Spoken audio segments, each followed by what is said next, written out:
ശബരിമലയിലെ സ്വർണം മോഷ്ടിച്ച കേസിൽ CPM-ന്റെ മുൻ MLA പത്മകുമാർ അറസ്റ്റിലേക്ക് നീങ്ങുകയാണ്. അറസ്റ്റിലാകുന്ന ഓരോ പ്രമുഖരും ഒരു മടിയും കൂടാതെ കട്ടവരെയെല്ലാം തുറന്നു കാട്ടുകയാണ്. എല്ലാവരുടെയും പേരവർ തുറന്നു പറയുകയാണ്. അത് തന്നെയാണ് CPM നേതൃത്വത്തെ വലിയ രീതിയിൽ ഇപ്പോൾ ആശങ്കപ്പെടുത്തുന്നത്. സ്വർണ്ണക്കവർച്ച കേസിൽ മുൻ ദേവസ്വം ബോർഡ് പ്രസിഡന്റും ദേവസ്വം കമ്മീഷണറുമായിരുന്ന N. വാസുവിൻ്റെ അറസ്റ്റിന് പിന്നാലെ എല്ലാ വിവരങ്ങളും SITക്ക് ലഭിച്ചുകൊണ്ടിരിക്കുകയാണ്.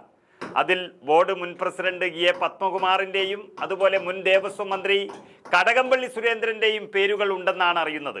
പത്മകുമാർ എന്ന് പറയുന്നത് പഴയ കോന്നി MLA കൂടിയാണ് CPM-ന്റെ. അതുപ്രകാരം ആദ്യപടി എന്നോണം പത്മകുമാറിനെ SIT 2 ദിവസത്തിനുള്ളിൽ തന്നെ അറസ്റ്റ് ചെയ്യാൻ പോവുകയാണ്.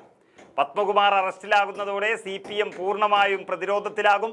കാരണം ഈ തദ്ദേശ തെരഞ്ഞെടുപ്പിന് മുൻപ് തന്നെ മുൻ MLA-യും മുൻ മന്ത്രിയും അറസ്റ്റിലാകും എന്നുള്ളത് CPM-നെ സംബന്ധിച്ചിടത്തോളം വലിയ അപകടം തന്നെയാണ്.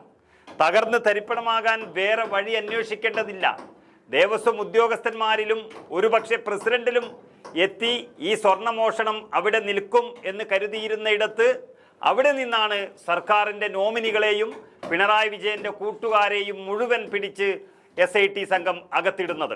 പത്മകുമാറിന് ശേഷം മന്ത്രിയോടൊപ്പം തന്നെ ഉള്ളിലാകാൻ പോകുന്നത് ഒരുപക്ഷെ ഇപ്പോഴത്തെ പ്രസിഡന്റ് PS പ്രശാന്ത് ആയിരിക്കും.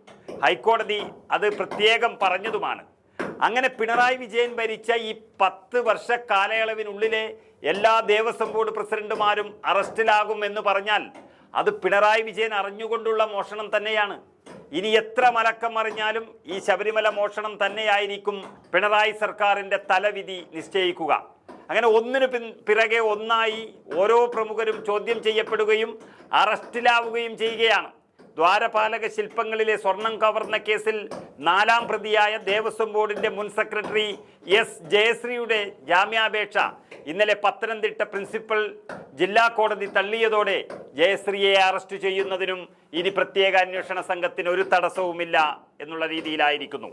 ജയശ്രീ എല്ലാം അറസ്റ്റ് ചെയ്യപ്പെട്ടാൽ ഒരു സംശയവും വേണ്ട, സ്വർണം കട്ടവരെയും അതിന് കൂട്ടുനിന്നവരെയും പറ്റിയെല്ലാം തത്ത പറയുന്നത് പോലെ അവർ പറയും. അതിനുള്ള സൂചന അവർ പുറത്തുനിന്ന് തന്നെ നൽകിക്കഴിഞ്ഞു. തന്നെ കുടുക്കിയതാണെന്നും മുകളിലുള്ള ഏമാന്മാർക്ക് വേണ്ടി എല്ലാ മോഷണത്തിനും കൂട്ടുനിന്നു എന്നും പറയുമ്പോൾ ആ ഏമാന്മാരെ കുറിച്ചുള്ള വിവരവും പുറത്തു പറയണം. ഇപ്പോൾ തന്നെ CPM ഏറ്റവും പിടിച്ചു നിന്ന ഒന്നാണ് വാസുവിൻ്റെ അറസ്റ്റ് എന്നുള്ളത്. ഭരണത്തിൻ്റെ എല്ലാ സ്വാധീനവും ഉപയോഗിച്ച് പണവും കൈക്കൂലിയും നൽകിയിട്ടാണെങ്കിലും ഈ വാസുവിൻ്റെ അറസ്റ്റ് ഒന്ന് തടയണമെന്നായിരുന്നു CPM-ന്റെ നിർദ്ദേശം തന്നെ ഉണ്ടായിരുന്നത്. പക്ഷെ പറ്റിയില്ല. കോടതിയുടെ കാര്യത്തിൽ ഇടപെടാൻ ഇതുവരെ പിണറായിക്കും സംഘത്തിനും ഇതിൽ കഴിഞ്ഞിട്ടില്ല. അതോടെ വാസു അറസ്റ്റിലായി. അതോടെ വാസുവിൻ്റെ അറസ്റ്റിൽ CPM-ലെ പ്രധാന നേതാക്കളുടെ വിയോജിപ്പ് പാർട്ടിയെ സമ്മർദ്ദത്തിലാക്കിയിട്ടുണ്ടെന്നാണ് വിവരം.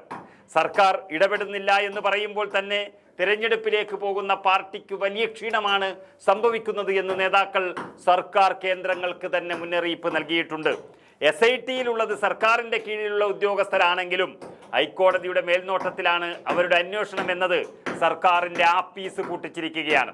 ഹൈക്കോടതിയുടെ സൂക്ഷ്മ നിരീക്ഷണത്തിലുള്ള കേസിൽ A. പത്മകുമാറിൻ്റെയും ഒപ്പമുണ്ടായിരുന്ന അംഗങ്ങളെയും അറസ്റ്റ് ഒഴിവാക്കാനും SITക്ക് കഴിയില്ല. അതുകൊണ്ട് പാർട്ടിക്കും നേതാക്കൾക്കും ഒരു കാര്യം ഉറപ്പായിരിക്കുന്നു: ഇതുവരെ നടത്തിയ എല്ലാ മോഷണങ്ങളിൽ നിന്നും ചിലപ്പോൾ രക്ഷപ്പെട്ടിട്ടുണ്ടാകാം. പക്ഷേ ശബരിമലയിലെ മോഷണം CPM-ന്റെ അടിത്തറ ഇളക്കിയിട്ടേ അവസാനിക്കുകയുള്ളൂ.